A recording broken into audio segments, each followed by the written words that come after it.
My condition likes being ignored as little as I do. I must consume another artifact. And soon.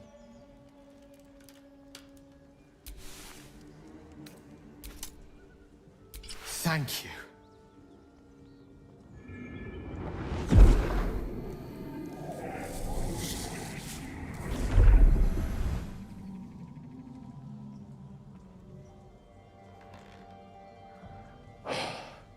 Good gods.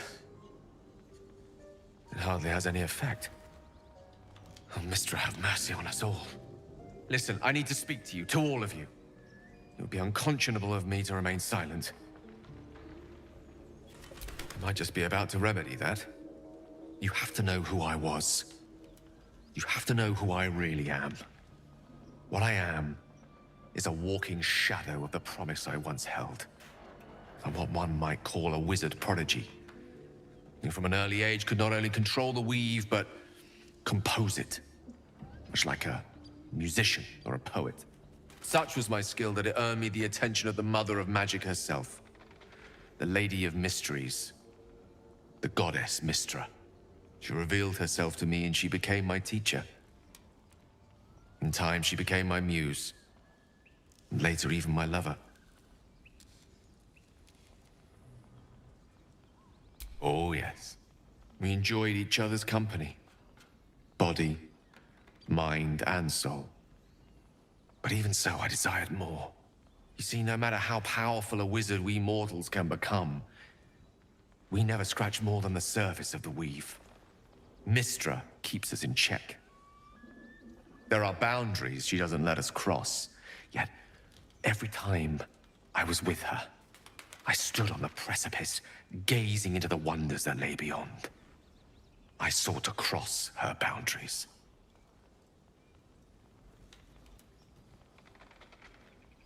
I tried to convince her. I pouted. I pleaded. Swore my ambition was only to serve her better.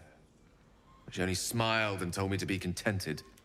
But inconceivable as it seems to me now, I shared a bed with a goddess, and yet I wasn't satisfied.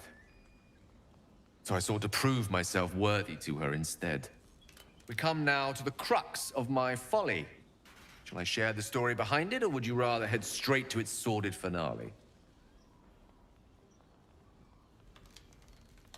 Very well. Here goes. Once upon a very long time ago, a mighty lord lived in a tower.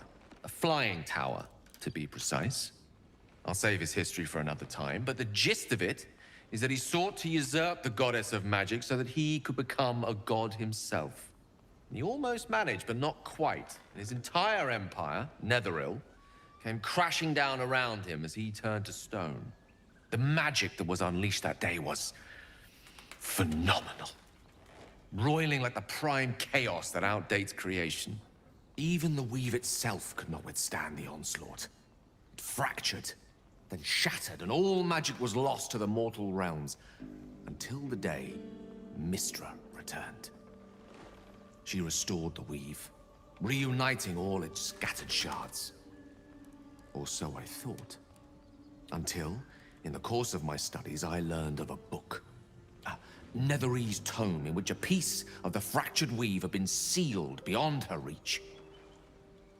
What if, I thought, what if, after all this time, I could return this lost part of herself to the goddess? You know me.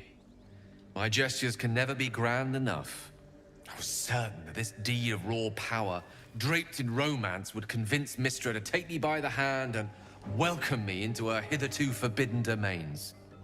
I was mistaken. I obtained the fabled book and took it into my study. As for what happened next...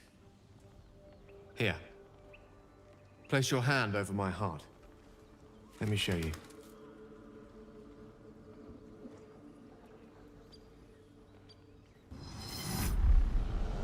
You feel the tadpole quiver as you realize Gale is letting you in. Into the dark. You see through Gale's eyes, staring down the corridors of a dread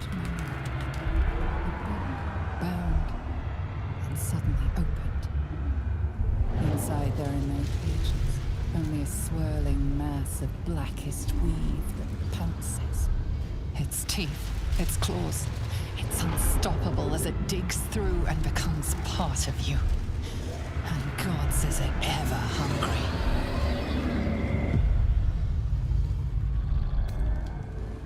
Thankfully, the moment I absorbed the fragment wasn't enough to kill me outright.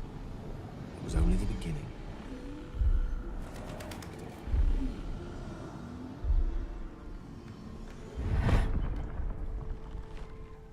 This Netherese blight, this orb, for lack of a better word, is balled up inside my chest.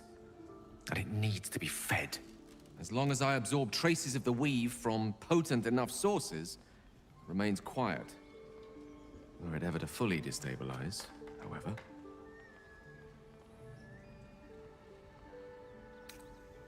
Rather worse, actually. I will erupt. I don't know the exact magnitude of the eruption, but given my studies of Netherese magic, I'd say even a fragment as small as the one I carry, it'd level a city the size of Waterdeep.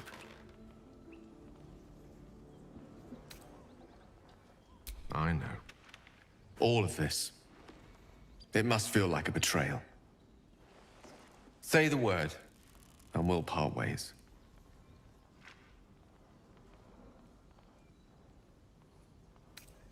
That is a great relief. Oh, a great relief indeed. You truly are a soul that steals my own. From all my new rallied heart, I thank you. I thank you all. I understand if you stand against me. I'm humbled if you stand with me.